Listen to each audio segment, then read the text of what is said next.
Hello बच्चों, कैसे हैं आप लोग। बच्चों, अब तक जो हमारी क्लासेस हुई हैं, हम लोग पढ़ चुके हैं कि बेसिक कंसेप्ट करंट इलेक्ट्रिसिटी के हमने डिस्कस किए, जैसे drift speed, resistance, combination of resistances. ठीक है, तो देखिए आज हम लोग क्या पढ़ने वाले हैं। आज हम लोग डिस्कस करेंगे कि अगर मान लीजिए हमको एक इलेक्ट्रिकल सर्किट गिवन हो, है ना, और इलेक्ट्रिकल सर्किट में किसी भी एक गिवन इलेक्ट्रिकल सर्किट में बहुत सारे एलिमेंट्स होते हैं, एलिमेंट्स कंपोनेंट्स कह सकते हैं, जिनसे मिलकर वो सर्किट बनता है। जैसे किसी भी इलेक्ट्रिकल सर्किट में हम लोग क्या है, कैपेसिटर कनेक्ट कर सकते हैं, रेजिस्टेंस, ऑब्वियसली कोई भी जहां भी कंडक्टर लगा होगा उसका कुछ ना कुछ रेजिस्टेंस होगा, तो रेजिस्टर्स कनेक्ट किए जा सकते हैं। फिर आपका अभी आगे पढ़ेंगे, अभी तक तो हमने पढ़ा नहीं है, इंडक्टर, है ना, कि अगर मान लीजिए जो इलेक्ट्रिकल सर्किट है वो एसी नेचर का है, तो फिर इंडक्टर का भी इफेक्ट आता है। तो एक गिवन सर्किट, एक गिवन इलेक्ट्रिकल सर्किट में different type of elements present होते हैं, इंडक्टर, कैपेसिटर, रेजिस्टेंस। हाँ, और इन एलिमेंट्स को एनर्जी प्रोवाइड करने के लिए हम कोई ऐसा पोटेंशियल सोर्स जिसमें एनर्जी स्टोर्ड हो वो यूज करते हैं, जैसे सेल या बैटरी। तो एनालिसिस का मतलब यही है कि मान लीजिए एक सर्किट, हमने इलेक्ट्रिकल सर्किट डिजाइन किया बहुत सारे एलिमेंट्स कनेक्ट करके, तो टोटल इफेक्टिव उस सर्किट का रेजिस्टेंस कितना आएगा, है ना। अभी पढ़ेंगे आगे हम लोग कि अगर सर्किट जो है वो एसी है, मतलब एसी नेचर का है, ऑल्टरनेटिंग करंट फ्लो कर रहा है अगर सर्किट के अक्रॉस, तो फिर इस रेजिस्टेंस की ऑल्टरनेटिव टर्म आ जाती है इम्पीडेंस। ठीक है, तो कैसे पूरे सर्किट का इफेक्टिव रेजिस्टेंस कितना है, इक्विवेलेंट रेजिस्टेंस कितना है, बैटरी या सेल या जो भी हमने एनर्जी सोर्स कनेक्ट कर रखा है उससे कितना करंट वो ड्रॉ कर रहा है, किसी एक गिवन एलिमेंट के अक्रॉस जो हमने पोटेंशियल सोर्स लगाया है, एनर्जी सोर्स, उसकी वजह से एक एलिमेंट के अक्रॉस पोटेंशियल कितना ड्रॉप हो रहा है, वोल्टेज ड्रॉप कितना है उसके अक्रॉस, या कितना करंट फ्लो कर रहा है इंडिविजुअल एलिमेंट्स के अक्रॉस। तो ये पूरा प्रोसेस जो है ये सर्किट एनालिसिस कहलाता है ना, to analyse a given electrical circuit. तो यही हम लोग डिस्कस करेंगे। तो देखिए अभी तक हम लोगों ने क्या, सिर्फ कैपेसिटर और रेजिस्टेंस हम लोगों ने डिस्कस किया है, इंडक्टर भी अभी नहीं पढ़ा है, और इवन सेल का भी अभी कोई सेशन मैंने नहीं लिया है। तो सेल की बेसिक प्रॉपर्टीज, सेल किस तरह से बिहेव करता है, कैसे सेल एनर्जी प्रोवाइड करता है सर्किट को, इसके बाद हम लोग डिस्कस करेंगे। ठीक है, और सेल पढ़ने के बाद ही फिर हम लोग ये इलेक्ट्रिकल सर्किट के मतलब न्यूमेरिकल्स जो है, एप्लीकेशंस, प्रैक्टिकल एप्लीकेशंस, वो उसके बाद ही करेंगे। तो आज हम लोग सीखेंगे कि एक गिवन इलेक्ट्रिकल सर्किट का इफेक्टिव रेजिस्टेंस कैसे फाइंड आउट किया जाए। ठीक है, इफेक्टिव मतलब टोटल, मान लीजिए डिफरेंट उसमें अगर रेजिस्टेंस कनेक्टेड है, हम जानते हैं कि रेजिस्टेंस या तो सीरीज में कंबाइन किए जा सकते हैं या पैरेलल में कंबाइन किए जा सकते हैं, है ना। तो इक्विवेलेंट रेजिस्टेंस कितना आएगा, अब आप कहोगे तो हम सीख चुके हैं सीरीज और पैरेलल कॉम्बिनेशन में, कि अगर मान लीजिए जहां रेजिस्टेंस सीरीज में है तो उनको ऐड करना जानते हैं हम, जहां रेजिस्टेंस पैरेलल में है उनको ऐड करना जानते हैं। लेकिन ये सिर्फ सीरीज और पैरेलल कॉम्बिनेशन की प्रॉपर्टीज जान लेना ही काफी नहीं है हमारे लिए सर्किट्स को एनालाइज करना। कुछ ऐसे कॉम्प्लेक्स इलेक्ट्रिकल सर्किट्स भी आएंगे जहां पर सिर्फ ये सीरीज और पैरेलल कॉम्बिनेशन की जो प्रॉपर्टीज हैं रेजिस्टेंसेस की, ये सफिशिएंट नहीं होंगी हमारे लिए सर्किट को कंप्लीटली एनालाइज करने के लिए। ठीक है, तो अभी और भी बहुत कुछ हमको सीखना है सर्किट्स के कंप्लीट एनालिसिस के लिए, हमको अभी और बहुत कुछ सीखना है। ठीक है, तो क्या क्या सीखना है, तो वही स्टार्ट करते हैं। तो टॉपिक है हमारा आज का to find effective resistance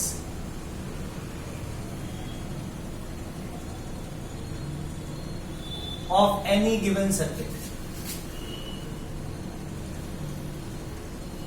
या ऑल्टरनेटिवली आप कह सकते हो एक तरह से सर्किट एनालिसिस हमको करना है, ये हमारा टॉपिक है आज का। ठीक है, सबसे पहली टेक्निक या सबसे पहला तरीका जो सर्किट एनालिसिस में हमारे लिए हेल्पफुल होगा वो है मेथड ऑफ सक्सेसिव रिडक्शन।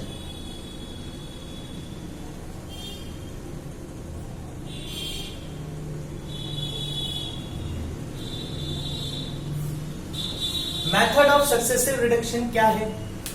देखिए ये सिंपल सीरीज और पैरेलल कॉम्बिनेशन ऑफ रेजिस्टेंसेस पर बेस्ड है कि मान लीजिए एक आपके पास इलेक्ट्रिकल सर्किट है ना, उसमें बहुत सारे रेजिस्टेंसेस कनेक्टेड हैं, कुछ सीरीज में है, कहीं कहीं पर कुछ रेजिस्टेंस पैरेलल में है, तो उसको कैसे उसका इक्विवेलेंट रेजिस्टेंस फाइंड आउट किया जाए? तो मेथड ऑफ सक्सेसिव रिडक्शन के अकॉर्डिंग हम क्या करें, जहां जहां पर भी हमको कुछ रेजिस्टेंस सीरीज में या पैरेलल में दिखाई दे रहे हैं, ठीक है, उनकी प्रॉपर्टीज हमको पता है कि अगर रेजिस्टेंस सीरीज में कनेक्टेड है तो क्या प्रॉपर्टी रहती है कि करंट रेजिस्टेंस के अक्रॉस सेम रहेगा, पोटेंशियल डिफरेंट आएगा, पोटेंशियल ड्रॉप, और वो रेजिस्टेंस पे के डायरेक्टली प्रोपोर्शनल होगा। तो अलग अलग इंडिविजुअल ग्रुप ऑफ रेजिस्टेंस को हम सिंप्लीफाई करते रहे using the properties of series and parallel combination, और वो जो बड़ा कॉम्प्लेक्स है इलेक्ट्रिकल सर्किट है उसको धीरे धीरे हम रिड्यूस करते जाए। ठीक है, जैसे कहीं पे हमको दिख रहा है ग्रुप जो है वो सीरीज कॉम्बिनेशन में है रेजिस्टेंसेस का, तो हम उस ग्रुप ऑफ रेजिस्टेंस का इक्विवेलेंट फाइंड आउट करें और उन 3 या 4 रेजिस्टेंसेस की जगह जो कि सीरीज में कंबाइन है उनकी जगह एक इक्विवेलेंट रेजिस्टेंस लगा दें। तो उससे क्या होगा, धीरे धीरे सर्किट जो है आपका जो बड़ा कॉम्प्लेक्स इलेक्ट्रिकल नेटवर्क है, जो सर्किट है रेजिस्टेंसेस का, वो धीरे धीरे क्या होगा, रिड्यूस होता जाएगा, सिकुड़ता जाएगा, छोटा होता जाएगा, और जितना छोटा होता जाएगा हमारे लिए एनालाइज करना उतना ही आसान होता रहेगा। ठीक है, तो देखिए बात आप समझ गए होंगे करना क्या है, आधी बात समझ में। तो स्टार्ट करते हैं, मतलब एक प्रैक्टिकल एप्लीकेशन से स्टार्ट करते हैं। तो मान लीजिए हमारे पास एक इस तरह का कॉम्बिनेशन रेजिस्टेंसेस का गिवन है कि ये R रेजिस्टेंस है, फिर यहां पे कंबाइंड है एक R रेजिस्टेंस, और ये एक आर्म हो गई, इस आर्म के साथ में एक रेजिस्टेंस जो है वो पैरेलल कॉम्बिनेशन में लगा हुआ है जो कि 2R। ठीक है, फिर यहां पर एक R रेजिस्टेंस है,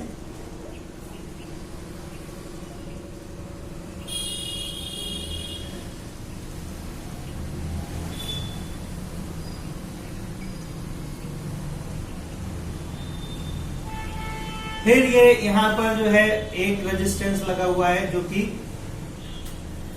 2R है, फिर एक R रेजिस्टेंस है। काम करते हैं, इसको थोड़ा सा घुमा देते हैं वरना फिर ये हमारे लिए ड्रॉ करना मुश्किल हो जाएगा, तो थोड़ा सा इस तरह से घुमा देते हैं। ये R रेजिस्टेंस है,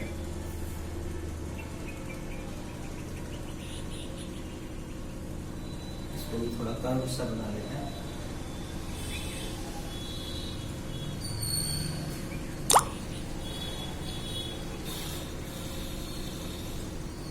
ठीक है, ये R रेजिस्टेंस है, फिर यहां पे कनेक्टेड है हमारे पास 2R,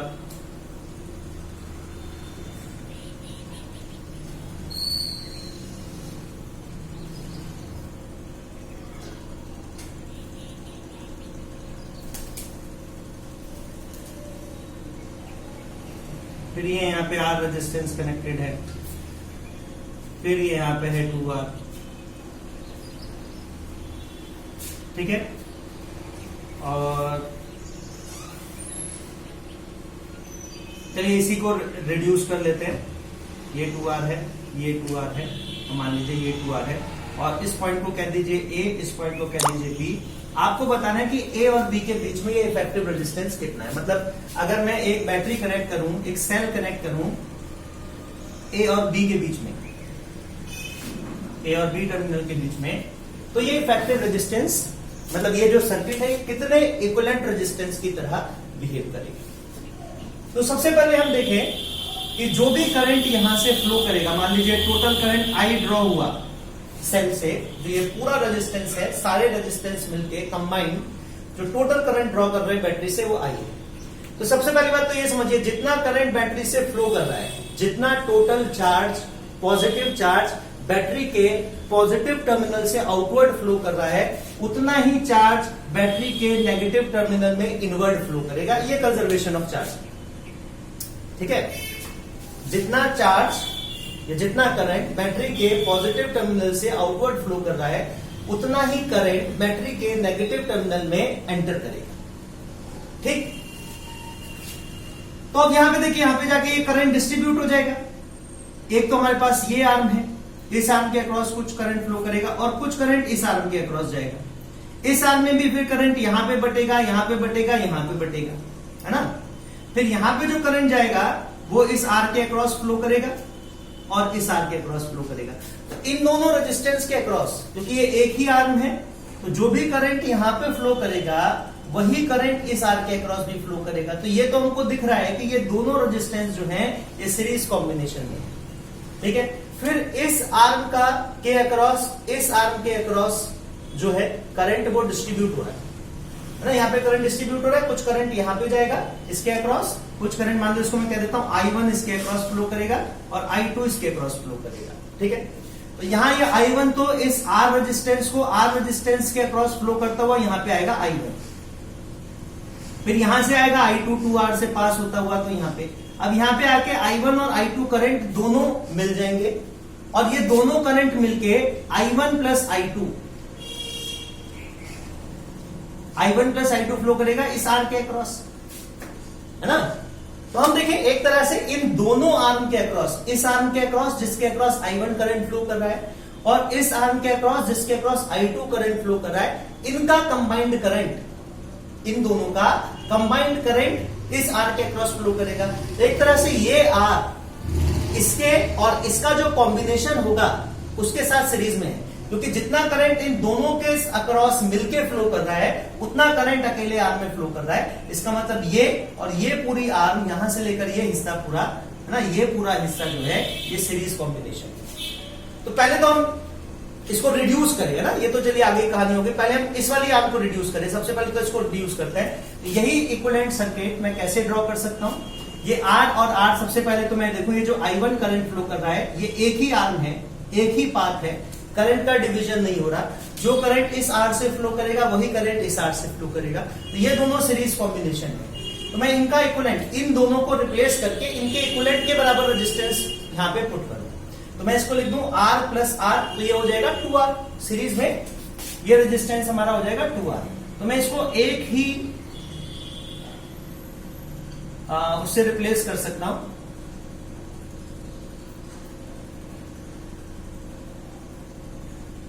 ये हमारा 2R आ गया, ये और ये ऐड करके 2R आ गया। फिर यहां से एक और आर्म है जिसका रेजिस्टेंस 2R है, ये वाली। फिर इन दोनों का जो कंबाइंड करंट है, यहां पे इन दोनों का करंट मिलेगा और वो फ्लो करेगा अक्रॉस R, ठीक है। वो इस R के अक्रॉस फ्लो करेगा। फिर एक और रेजिस्टेंस है 2R, है ना, ये। फिर यहां पर एक और R है,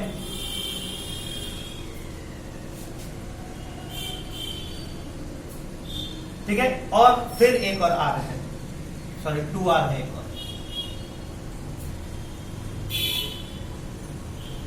और ये पॉइंट्स हमारे, ये है A और ये पॉइंट है B। तो सबसे पहले तो जैसे मैंने बताया कि इस आर्म के अक्रॉस करंट हमारा फ्लो कर रहा है I1 और ये R एक 2R इक्विवेलेंट रेजिस्टेंस की तरह बिहेव करेगी। इसके अक्रॉस फ्लो कर रहा है हमारा करंट I2। हम देखें इनके जो दोनों एंड्स हैं आपस में वो यहां पर मिल रहे हैं, है ना, और इनका जो करंट है वो मिलकर इस R के अक्रॉस फ्लो करेगा I1 प्लस I2। तो इनका जो इक्विवेलेंट, मतलब अगर इन दोनों का हम पहले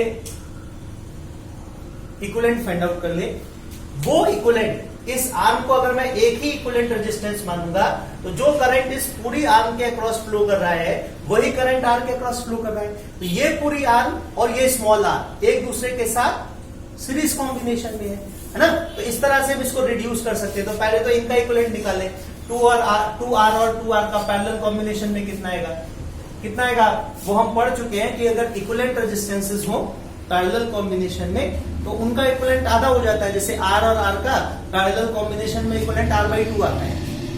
नहीं है समझ में तो फाइंड आउट कर लो कितना होता है। R इक्विवेलेंट होता है पैरेलल कॉम्बिनेशन में R1 R2 upon R1 plus R, ठीक। R1 R2 मतलब 2R इंटू 2R हो गया 4R square upon 2R plus 2R हो गया 4R। कितना आएगा इक्विवेलेंट, R के बराबर आ जाएगा। तो 2R और 2R का जो इक्विवेलेंट है वो R हो जाएगा। तो मैं इसका अगर और रिड्यूस करूं, इसको मैं इसी तरह से बना सकता हूं कि ये मिलकर हो गया इक्विवेलेंट आर। इसको मैं ऐसे बना लेता हूं, ये हो गई हमारी, ये आर मिलके हो गई आर। फिर ये रेजिस्टेंस आएगा जो कितना है, आर है। फिर ये रेजिस्टेंस आएगा जो 2R है। उसके बाद फिर एक और R है, और फिर ये हमारा ये A है, और ये 2R, ये पॉइंट है हमारा B। तो इस तरह से देखिए सर्किट हमारा कितना जो है वो रिड्यूस हो गया। अब मैं देखूं वापस, जैसा मैंने बताया था कि ये आर्म का जो करंट है I1 और I2 यहां पे जाके मिल रहा है, और ये इस आर के अक्रॉस फ्लो कर रहा है। इसका मतलब ये वाली जो आर्म है, ये पूरी आर्म इसके साथ सीरीज में है, क्योंकि जो करंट इन दोनों आर्म के अक्रॉस फ्लो कर रहा है मिलकर, वही करंट आर के अक्रॉस फ्लो कर रहा है। ठीक है, तो देखिए वही रिड्यूस करके ये आ गया ना कि इनका इक्विवेलेंट तो आर आया, तो ये कंबाइंड आर्म के अक्रॉस जो करंट है वो इस आर के साथ सीरीज कॉम्बिनेशन में। अब इनका इक्विवेलेंट निकाल लीजिए, आर प्लस आर सीरीज में सिंपल 2R आ जाएगा, है ना। और ये 2R और ये 2R क्या आएंगे, क्योंकि यहां पे करंट का डिवीजन हो रहा है, तो ये 2R और ये 2R पैरेलल कॉम्बिनेशन में है ना। ये 2R और ये 2R पैरेलल कॉम्बिनेशन में, क्योंकि इनके अक्रॉस करंट का डिवीजन हो रहा है। अच्छा, जो करंट यहां इस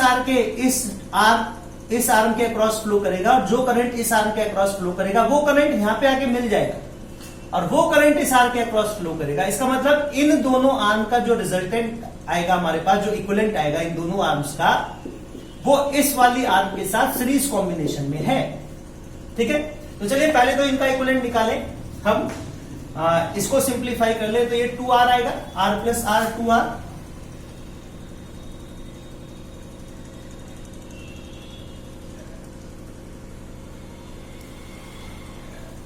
ठीक है, R प्लस R 2R हो गया। फिर ये इस 2R के साथ पैरेलल कॉम्बिनेशन में है, और ये हमारा ये जो आर्म है ये मिलकर इस आर के साथ सीरीज में आएंगे ना। देखिए यहां से ये जो करंट डिवाइड हो रहा है, इसके अक्रॉस जो करंट जा रहा है और इसके अक्रॉस जो करंट जा रहा है वो यहां पर आकर मिलेगा, और फिर ये कंबाइंड करंट आर के अक्रॉस फ्लो करेगा। तो इन दोनों का जो इक्विवेलेंट आएगा, इन दोनों को सिंप्लीफाई करके इस आर्म को अगर एक आर्म में रिड्यूस कर ले हम, तो उस आर्म के अक्रॉस करंट और इस आर्म के अक्रॉस करंट सेम होगा। तो इन दोनों आर्म का रिजल्ट है का इक्विवेलेंट रेजिस्टेंस इस आर के साथ सीरीज कॉम्बिनेशन में आएगा। चलिए, तो ये हमारे पास आ जाएगा R, और फिर ये लास्ट में हमारे पास ये एक 2R बचा है। इसको मैं सिंप्लीफाई करूं, ये पॉइंट हो गया हमारा A, ये पॉइंट है हमारा B।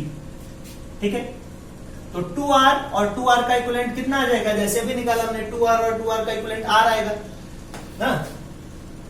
R और R का इक्विवेलेंट पैरेलल कॉम्बिनेशन में कितना आएगा, R into R upon R plus R। अगर दो बराबर रेजिस्टेंस है तो कितना, R स्क्वायर बाय 2R आता है, तो आधा आता है, R/2। तो वही है 2R का आधा कितना हो जाएगा, किसी भी एक रेजिस्टेंस का R हो जाएगा। तो उसको मैं यहां पे ड्रॉ कर लेता हूं। ठीक है, तो इस तरह से चलते हुए आ रहे हो। तो ये आर्म का रेजिस्टेंस हमारा हो गया R। मैं इसको इस तरह से ड्रॉ कर लेता हूं, ये R रेजिस्टेंस, और फिर ये इस R के साथ सीरीज कॉम्बिनेशन में आएगा। ठीक है, फिर हमारा ये 2R, और ये पॉइंट A और ये पॉइंट B, जिनके बीच में हमने सेल कनेक्ट कर रखा है। तो देखिए जो करंट यहाँ इस R इक्विवेलेंट रेजिस्टेंस के अक्रॉस फ्लो कर रहा है, वही करंट इस R के अक्रॉस फ्लो करेगा। तो ये दोनों सीरीज में आएंगे, और इसको हम फर्दर रिड्यूस करें तो ये R और R हो जाएंगे सीरीज में, तो ये मिलकर हो गए 2R। और फिर ये आर्म और ये आर्म पैरेलल में है ना, क्योंकि यहाँ तो करंट का डिस्ट्रीब्यूशन हो रहा है, इस आर्म के अक्रॉस और इस आर्म के अक्रॉस करंट का डिस्ट्रीब्यूशन है, तो ये और ये पैरेलल में आएंगे। तो इनका इक्विवेलेंट डायरेक्टली निकाल लें, R और R हो गए 2R। इसको रिड्यूस करके मैं एक ही आर्म बना लूं जिसका रेजिस्टेंस कितना है 2R, और ये 2R और ये 2R पैरेलल में है, तो इनका इक्विवेलेंट कितना आ जाएगा, इनका इक्विवेलेंट आएगा R। तो R इक्विवेलेंट इस पूरे सर्किट का जो इक्विवेलेंट रेजिस्टेंस आएगा वो R होगा। ठीक है, इन R को सीरीज में ऐड किया था पहले 2R, फिर ये 2R और 2R पैरेलल में थे तो आ गया R, फिर ये R और R सीरीज में आए, मतलब ये पूरा नेटवर्क, और ये R सीरीज में आए, तो R प्लस R हो गया R, फिर ये ऐड होके हो गए आर प्लस आर हो गया 2R, फिर ये इस 2R के साथ पैरेलल में तो R, फिर ये 2R, फिर मिलकर पैरेलल कॉम्बिनेशन में R आएगा इक्वलेंट ना। मतलब ये इस तरह से हम इसको सिंप्लीफाई कर सकते हैं। तो ऐसे किसी भी एक कॉम्प्लेक्स से इलेक्ट्रिकल नेटवर्क को उसमें इंडिविजुअल ग्रुप्स को पहचान के कि कहां पे जो इंडिविजुअल कंपोनेंट रजिस्टर्स है हमारे वो सीरीज में है, तो जहां एक ग्रुप सीरीज में दिख रहा है उसको हमने सिंप्लीफाई कर लिया, जहां पर एक ग्रुप पैरेलल में दिख रहा है उसको हमने सिंप्लीफाई कर लिया, और धीरे धीरे हम सर्किट को श्रिंक करते जाते हैं, है ना, सिकोड़ते जाते हैं, रिड्यूस करते जाते हैं, और जितना हमारा सर्किट जो है वो रिड्यूस होता जाएगा, मतलब एक तरह से सिंप्लीफाई करते जा रहे हैं, ठीक है, और लास्ट में उसको एक इक्विवेलेंट रेजिस्टेंस में रिड्यूस कर देंगे। तो ये जो मेथड है, ये जो तरीका है, ये सक्सेसिव रिडक्शन ना, मेथड ऑफ सक्सेसिव रिडक्शन कहलाता है। देखिए इस पर बेस्ड मैं एक और क्वेश्चन आपको करा देता हूं। चलिए एक क्या 2-3 क्वेश्चन कर लेते हैं हम इसी पर based, method of successive reduction पर बेस्ड।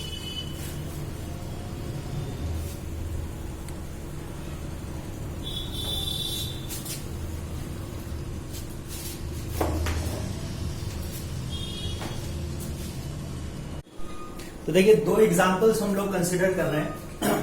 एक ये इलेक्ट्रिकल नेटवर्क है हमारे पास, इलेक्ट्रिकल सर्किट है, एक ये सर्किट है ना। तो हमको इनका इक्विवेलेंट रेजिस्टेंस फाइंड आउट करना है कि ये सारे रेजिस्टेंस कंबाइंडली कितने इक्विवेलेंट रेजिस्टेंस की तरह बिहेव करेंगे, ये सारे रेजिस्टेंस कितने इक्विवेलेंट की तरह बिहेव करेंगे। अच्छा, हमको जो इक्विवेलेंट रेजिस्टेंस निकालना है पॉइंट्स ए और बी के बीच में निकालना है।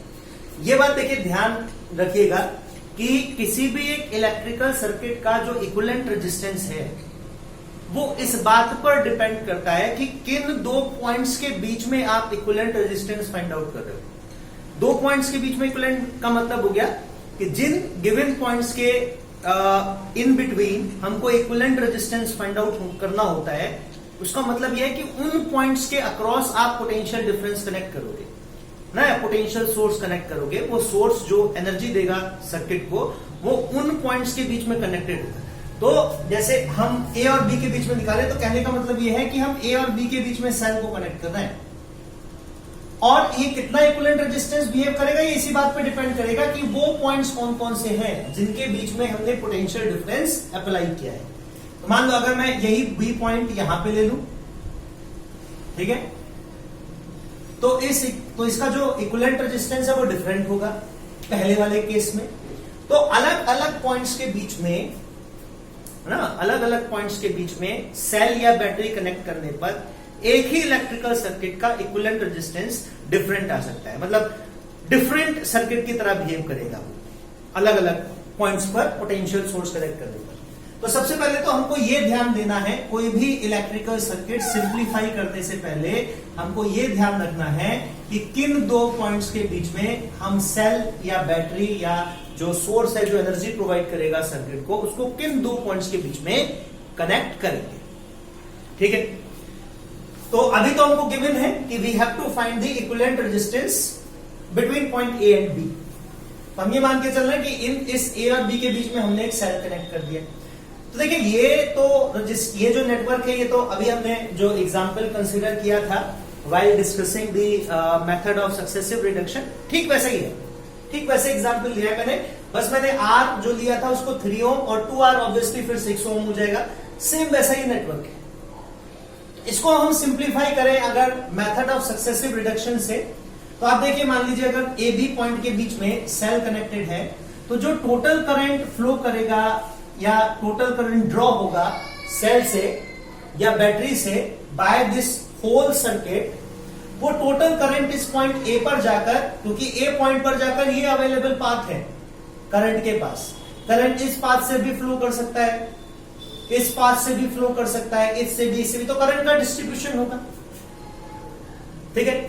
अब हम देखें कि इस आर्म के अक्रॉस जो करंट फ्लो करेगा, इस आर्म के अक्रॉस 3 ओम रेजिस्टेंस से वही करंट 3 ओम रेजिस्टेंस से फ्लो करेगा, फिर जो करंट 6 ओम से आएगा ये दोनों करंट यहां पर आकर ऐड हो जाएंगे, है ना, और इन दोनों का जो करंट है मिला, मतलब combined current across these 2 arms, इस आर्म के अक्रॉस और इस आर्म के अक्रॉस जो कंबाइंड करंट है वो मिलकर फिर 3 ओम के अक्रॉस फ्लो करेगा।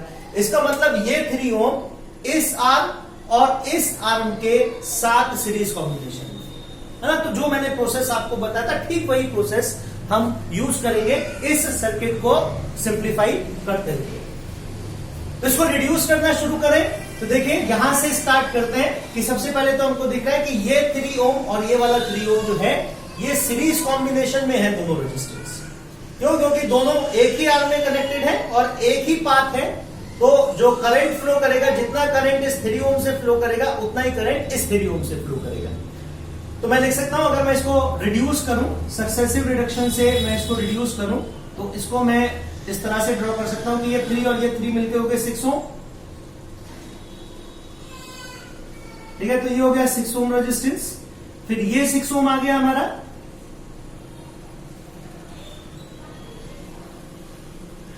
और यहां पे देखिए इसका करंट और इसका करंट, इसके अक्रॉस जो करंट फ्लो करेगा और इसके अक्रॉस जो करंट फ्लो करेगा वो मिलकर फिर इस 3 ओम रेजिस्टेंस के अक्रॉस फ्लो करेंगे, है ना। तो देखो ना कि अगर सिर्फ ये इतना पोर्शन में कंसीडर करूं सर्किट का, तो ये दो मिलकर इन दोनों का जो कंबाइंड रेजिस्टेंस आएगा वो 3 ओम के साथ सीरीज में है।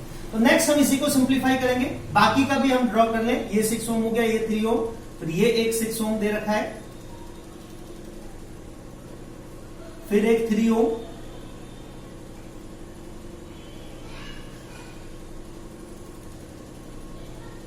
फिर एक 6 ओम रेजिस्टेंस है,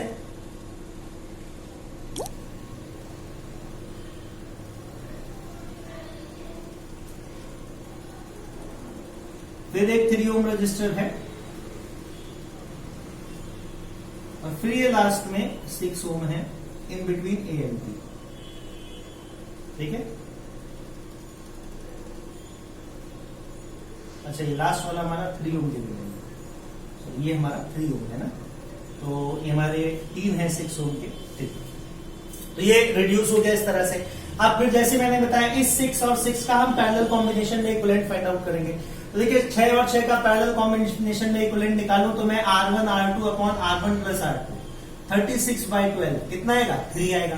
तो ये आर्म कंबाइंडली कितनी हो जाएगी? 3 ओम की हो जाएगी। तो इसको फिर मैं अगर सक्सेसिवली रिड्यूस करूं तो एक रेजिस्टेंस तो हमारा ये दोनों का मिला के हो जाएगा 3 ओम, फिर ये 3 ओम के साथ ये इनका जो इक्विवेलेंट आर्म बनेगी, ये जो इक्विवेलेंट आर्म बनेगी ये इस 3 ओम के साथ सीरीज कॉम्बिनेशन में आएगी, है ना। ये जो इक्विवेलेंट आर्म बनेगी इस 3 ओम के साथ सीरीज कॉम्बिनेशन में आएगी। फिर ये हमारा एक 6 ओम रेजिस्टेंस, ठीक है, फिर हमारा ये एक 3 ओम रेजिस्टेंस, फिर ये एक 6 ओम रेजिस्टेंस, फिर ये एक 3 ओम रेजिस्टेंस, और फिर ये फाइनली हमारा 3 ओम रेजिस्टेंस ना। ये पॉइंट ए, ये पॉइंट बी, तो इस तरह से रिड्यूस हो गया। फिर आगे देखिए हम इसी तरह से, तो ये 3 ओम और ये 3 ओम जो है ये सीरीज कॉम्बिनेशन में है वापस। क्यों? क्योंकि जो करंट इस 3 ओम से फ्लो कर रहा है वही करंट इस 3 ओम से फ्लो करेगा। जो करंट इन दोनों के अक्रॉस फ्लो कर रहा है मिलकर, है ना, वही करंट 3 ओम के अक्रॉस जाएगा। तो ये सीरीज में आ जाएंगे, तो 3 + 3 सीरीज में वापस 6 ओम हो जाएगा। तो फिर मैं इसको रिड्यूस करूंगा तो एक तो हमारा ये रेजिस्टेंस आ जाएगा 6 ओम, ठीक है, ये मिला के हो गया 6 ओम, फिर ये एक 6 ओम, फिर ये 3 ओम है, फिर ये 6 ओम है, फिर ये 3 ओम है, और फिर ये 3 ओम है। ठीक है, ये पॉइंट ए, ये पॉइंट बी, इस तरह से हमने इसको रिड्यूस कर लिया। अब देखिए वापस ये 6 और 6 क्या है?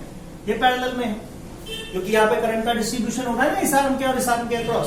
तो ये दोनों जो है ये पैरेलल कॉम्बिनेशन में है। लेकिन आगे भी हम ध्यान रखें तो ये जो करंट इस आर्म के अक्रॉस फ्लो कर रहा है और इस आर्म के अक्रॉस करंट फ्लो कर रहा है वो यहां पर जाकर मिलेगा दोनों का करंट, और वो मिलकर 3 ओम के अक्रॉस फ्लो करेगा। तो एक तरह से ये जो कॉम्बिनेशन आएगा 6 ओम और 6 ओम का पैरेलल कॉम्बिनेशन, ये इस 3 ओम के साथ सीरीज में है। तो मैं इसको सिंप्लीफाई करूं तो 6 और 6 का पैरेलल में जैसा भी हमने कैलकुलेट किया था कितना आएगा? 3 ओम। मैं डायरेक्टली लिख देता हूं उसको 3 ओम। तो ये 3 ओम रेजिस्टेंस, फिर ये इस वाले 3 ओम के साथ सीरीज में आएगा, फिर हमारा ये एक 6 ओम का रेजिस्टेंस बचा,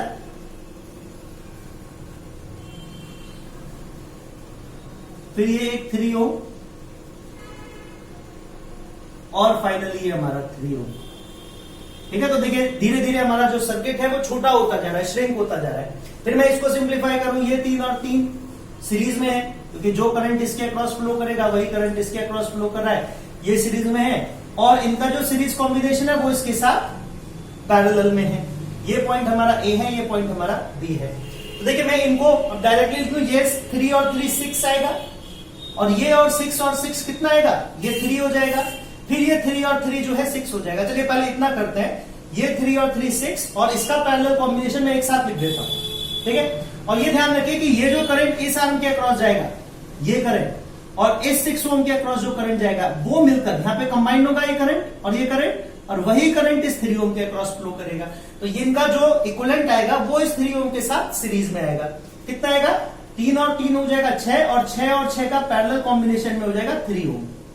तो मैं इसको और सिंप्लीफाई करके बनाऊं तो एक तो रेजिस्टेंस हमारे पास ये आ जाएगा 3 ओम, फिर उसके साथ ये 3 ओम सीरीज कॉम्बिनेशन में, और फिर उसके साथ ये जो 3 ओम है ये पैरेलल कॉम्बिनेशन में। ये हमारा पॉइंट ए, ये हमारा पॉइंट बी। तो यहां पे देखिए ये करंट का डिस्ट्रीब्यूशन इस तरह से हो रहा है, तो जो करंट इस 3 ओम से फ्लो करेगा वही करंट इस 3 ओम से फ्लो करेगा, तो ये दोनों तो आ गए सीरीज कॉम्बिनेशन में। फिर इनका जो सीरीज कॉम्बिनेशन आएगा वो इसके साथ पैरेलल में आएगा। तो इसको और थोड़ा सा रिड्यूस करें हम, तो ये इस तरह से आ जाएगा कि ये हमारा पॉइंट ए, ये पॉइंट बी, इनके बीच में ये हो गया हमारा 3 ओम रेजिस्टेंस, और ये ऊपर वाली आर्म का हो गया मिलाकर 6 ओम रेजिस्टेंस। 3 ओम प्लस 3 ओम सीरीज में 6 ओम हो गया। इनका इक्विवेलेंट निकाल लीजिए। तो हमारे पास फाइनली सर्किट का जो इक्विवेलेंट रेजिस्टेंस आएगा, आर इक्विवेलेंट, वो आएगा 6 R1 R2 6 into 3 upon R1 plus R2 6 plus 3, तो 18/9 will give you 2 ohm. So this whole circuit is acting as an equivalent resistance of 2 ohm. तो इस तरह से सक्सेसिव रिडक्शन मेथड यूज करके हम इस तरह के सर्किट्स को सिंप्लीफाई कर सकते हैं। ठीक है, अब देखिए इधर इसको देखें, तो यहां पर जो ये 2 पॉइंट्स हैं जिनके बीच में हमको इसका इक्विवेलेंट रेजिस्टेंस निकालना है वो ये है, पॉइंट ए और पॉइंट बी। तो मान लीजिए अगर मैं यहां पर इस तरह से सेल कनेक्ट करता हूं कि ए पॉजिटिव टर्मिनल से सेल के और बी नेगेटिव टर्मिनल से कनेक्ट है, तो करंट तो पॉजिटिव टर्मिनल से निकलेगा, तो जो करंट है वो यहां पर जाएगा, तो इसके अक्रॉस तो करंट आई ही आएगा इस 1 ओम के अक्रॉस, लेकिन यहां पर जाकर करंट फिर बट जाएगा। ठीक है, फिर यहां का जो करंट है ये तो फिर यहां से यहां पर पहुंचेगा ये करंट, फिर यहां का जो करंट है वो फिर आगे जाके डिस्ट्रीब्यूट होगा यहां पर, फिर 2 ओम से आके मिलके करंट इस पे मिल जाएगा, 1 ओम वाला करंट जो है वो फिर आगे डिस्ट्रीब्यूट होगा, फिर ये 1 ओम वाला करंट फिर आगे जाके डिस्ट्रीब्यूट होगा।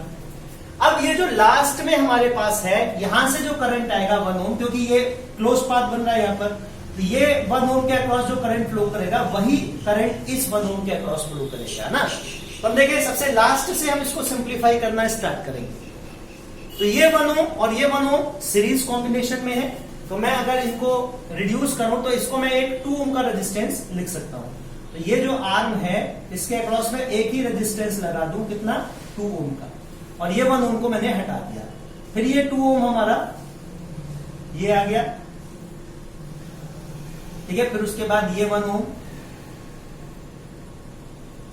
फिर उसके बाद ये 2 ओम,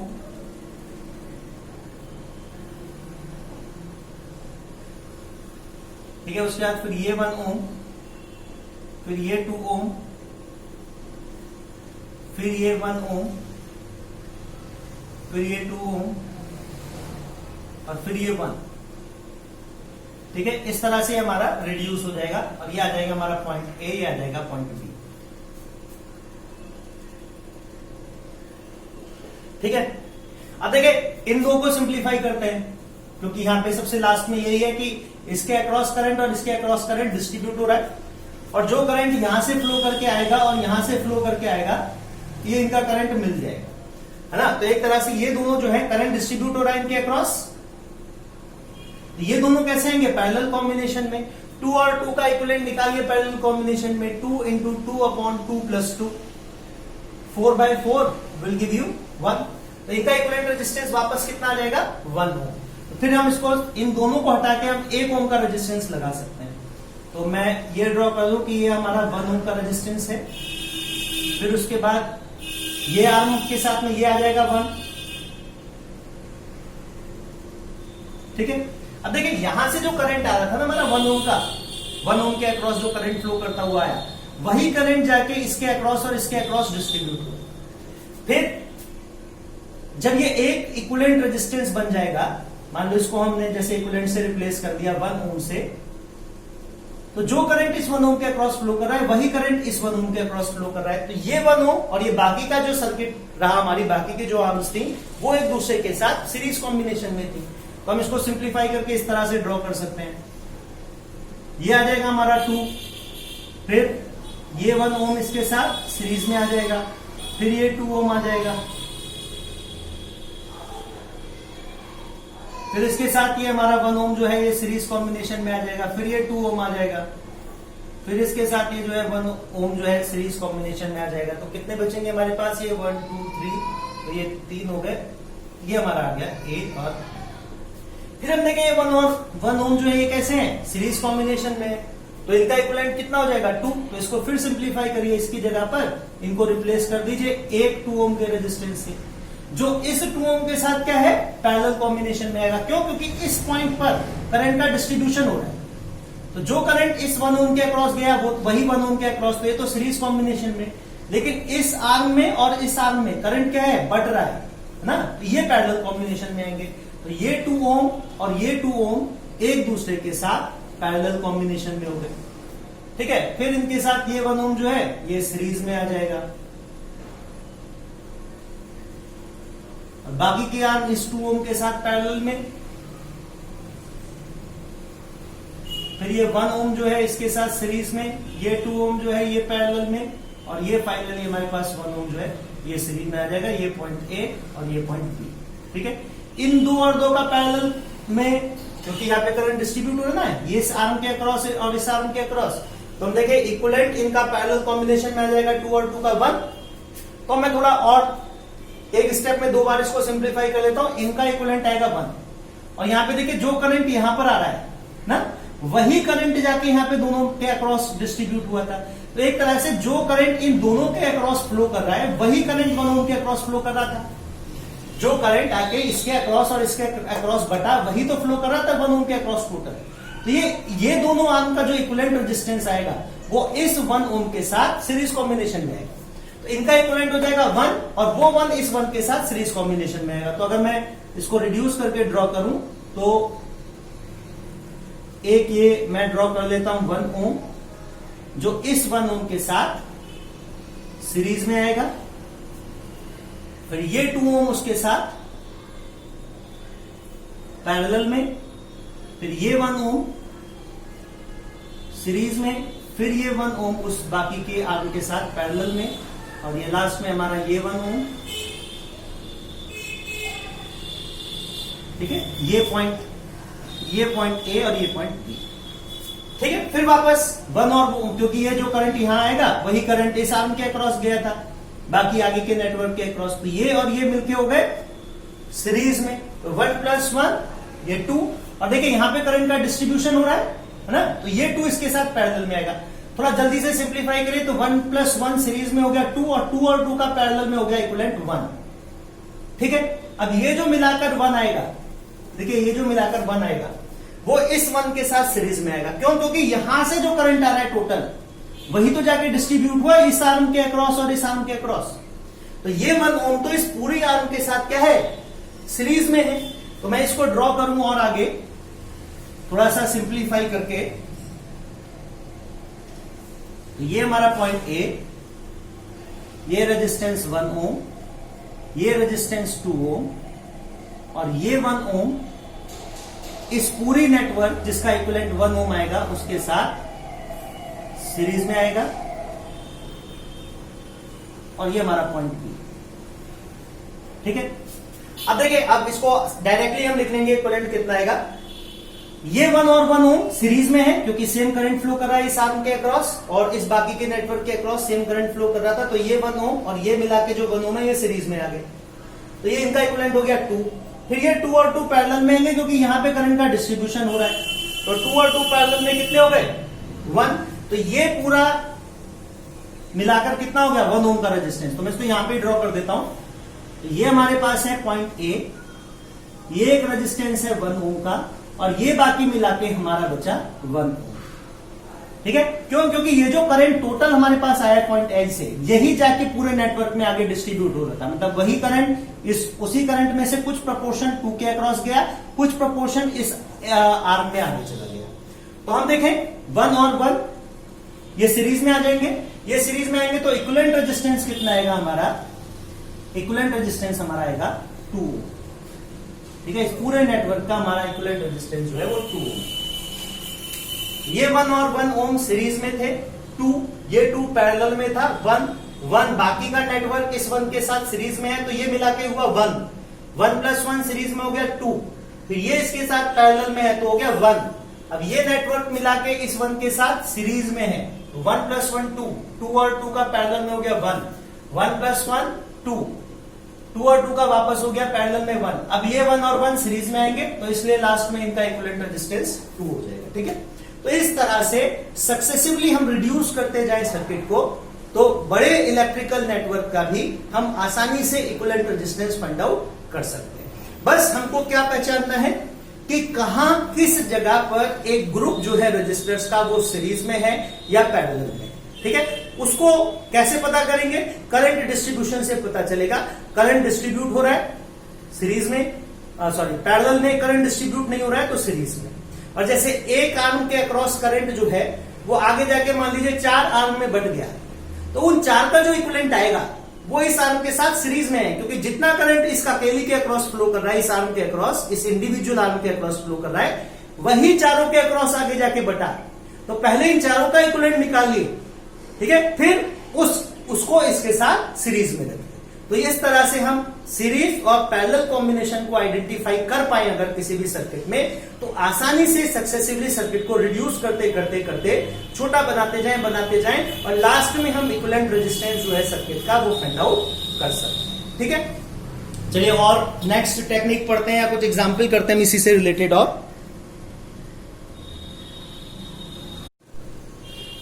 हाँ, तो देखिए नेक्स्ट हम लोग सीखेंगे कि एक इक्विवेलेंट एक इनफाइनाइट नेटवर्क जो है रजिस्टर्स का, उसका इक्विवेलेंट रेजिस्टेंस कैसे फाइंड आउट कर सकते हैं, है ना। जैसे मान लीजिए एग्जांपल के लिए मैंने ये एक क्वेश्चन कंसीडर किया है कि हमारे पास 1 ओम और 2 ओम के जो रेजिस्टेंस हैं वो इस तरह से कनेक्टेड हैं, और ये जो नेटवर्क है ये अप टू इन्फिनिटी एक्सटेंड करता है। मतलब यही रिपीटिशन 1 ओम और 2 ओम का, ये इनफाइनाइट रेजिस्टेंसेस हैं जो कनेक्टेड हैं आपस में।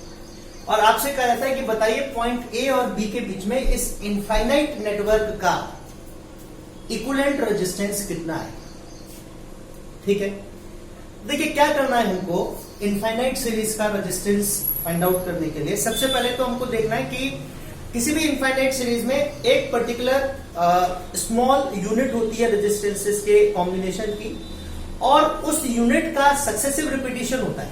जैसे यहां पे देखें, ये 1 और 2 ओम का ये इस तरह से आपस में कनेक्टेड है, फिर इसी यही जो कॉम्बिनेशन है, यही जो पैटर्न है 1 ओम और 2 ओम के रेजिस्टेंस कॉम्बिनेशन का, वही रिपीट हो रहा है। देखिए यही 1 ओम 2 ओम, यही 1 ओम 2 ओम, और हमको कहा गया है कि इसी तरह से ये आगे रिपीट होता जाएगा। तो सबसे पहले तो हमको वो स्मॉलेस्ट यूनिट या वो स्मॉलेस्ट कॉम्बिनेशन फाइंड आउट करना है रेजिस्टेंसेस का, जिसका रिपीटेशन हो रहा है इनफाइनाइट सीरीज में। ठीक है, तो जैसे मैंने यहां पे आइडेंटिफाई किया ये 1 ओम और 2 ओम। अब मैं क्या करूं, इससे बाकी का जो रेजिस्टेंस है पीछे का, इसको मैं सेपरेट कर देता हूं। मतलब ये जो नेटवर्क है अप टू इन्फिनिटी, इसको मैंने सेपरेट कर लिया, और मान लिया कि इस बाकी का जो आएगा लेट अस से वो रेजिस्टेंस जो है वो R। ठीक है, let us say the equivalent resistance of the rest of the infinite series, let us say that to B R। ठीक है, या R इक्विवेलेंट कह दीजिए।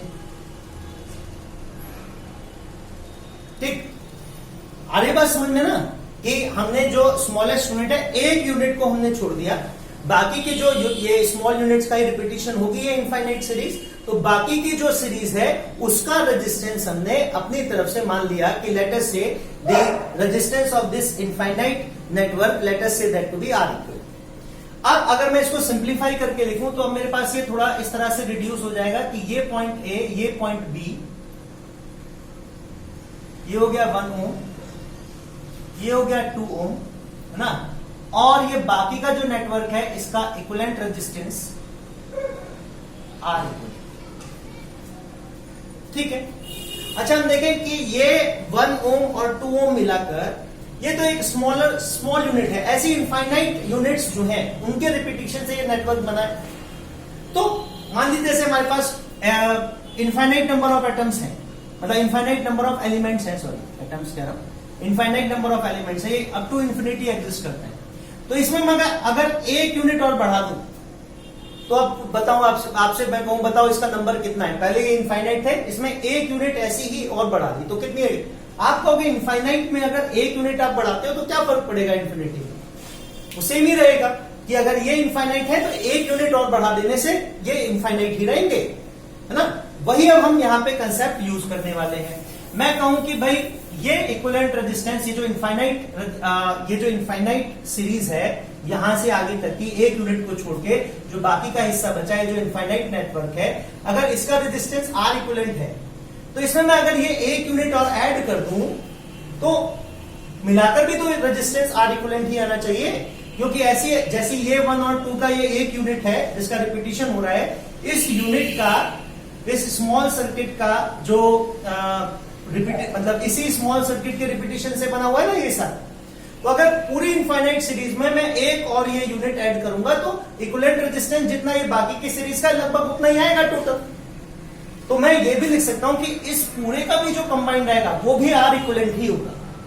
अरे बस समझ में, समझे ना। देखिए वापस रिपीट करता हूं मैं एक बार। मैं ये कह रहा हूं कि हमने जो सबसे पहले तो आइडेंटिफाई किया हमने कि जो वो यूनिट, वो कॉम्बिनेशन रेजिस्टेंस इसका क्या है जिसके रिपीटिशन से, जिसके पीरियोडिक रिपीटिशन से ये इनफाइनाइट सीरीज बन रही है। ठीक है, आइडेंटिफाई कर ली कि जैसे इस वाले क्वेश्चन में तो हमको ये 1 ओम और 2 ओम का ये इसके रिपीटिशन से बन रही है इनफाइनाइट सीरीज, ये ऐसे ही रिपीट होता जा रहा है कॉम्बिनेशन। तो मैंने इसको अलग हटा लिया और मैंने कहा इससे बाकी का जो पीछे का हमारा इनफाइनाइट नेटवर्क बचा, मान लो उसका इक्विवेलेंट रेजिस्टेंस आर इक्विवेलेंट। और फिर मैं आपसे कह रहा हूं कि चलो ये जितना भी नेटवर्क है हमारा, जैसे इसका इक्विवेलेंट, इसका मिलाकर जो रेजिस्टेंस आया वो आर इक्विवेलेंट आया, तो इसमें मैं अगर एक यूनिट और ऐड कर दूंगा तो क्या ही फर्क पड़ेगा इसके रेजिस्टेंस में? वो भी आर इक्विवेलेंट ही आनी चाहिए टोटल का। तो वही हम मान रहे हैं कि इस पूरे सर्किट का जो इक्विवेलेंट रेजिस्टेंस आएगा वो भी आर इक्विवेलेंट ही होगा, कि इस एक यूनिट के बढ़ाने से कोई ज्यादा फर्क नहीं पड़ेगा।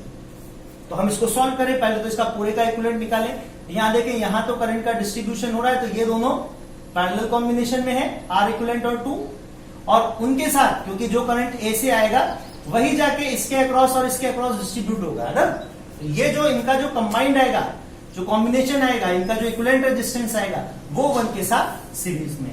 तो मैं लिख सकता हूं टोटल रेजिस्टेंस आर इक्विवेलेंट वो जो है वो 1 प्लस, ये तो सीरीज में आएगा इसके इक्विवेलेंट के साथ, और इनका इक्विवेलेंट कितना आएगा 2 into R equivalent upon 2 plus are.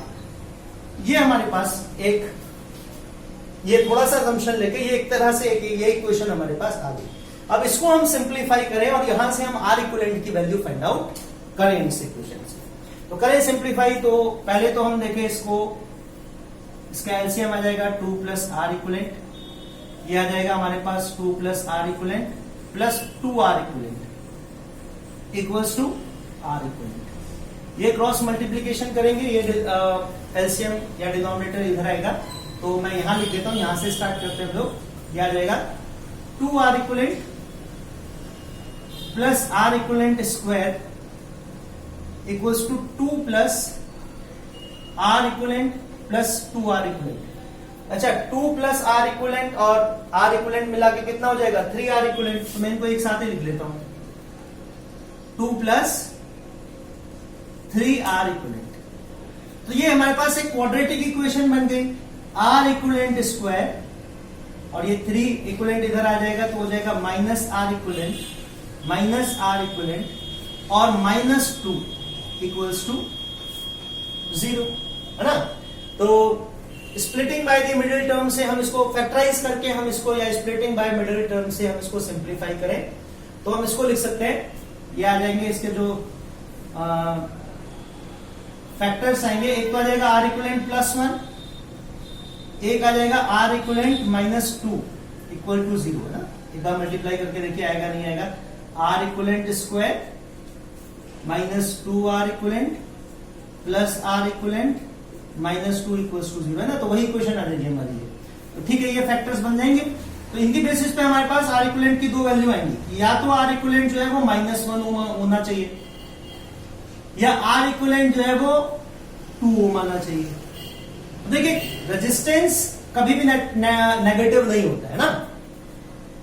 Resistance of a material can never be negative, 0 हो सकता है, मानते हैं, चलिए ठीक है, लेकिन नेगेटिव रेजिस्टेंस का कोई मतलब नहीं बनता है। तो resistance can never be negative, तो ये नेगेटिव वैल्यू तो एडमिसिबल ही नहीं है। तो हम कह सकते हैं इस पूरे इनफाइनाइट नेटवर्क का जो इक्विवेलेंट रेजिस्टेंस आएगा वो 2 ओम होगा। ठीक है, इसी तरह से ठीक यही प्रोसीजर फॉलो करते हुए, यही प्रोसेस फॉलो करते हुए हम किसी भी इनफाइनाइट लैडर का, इनफाइनाइट सीरीज का, है ना, इनफाइनाइट कॉम्बिनेशन ऑफ रेजिस्टेंसेस का इक्विवेलेंट रेजिस्टेंस फाइंड आउट कर सकते हैं। ठीक है बच्चों।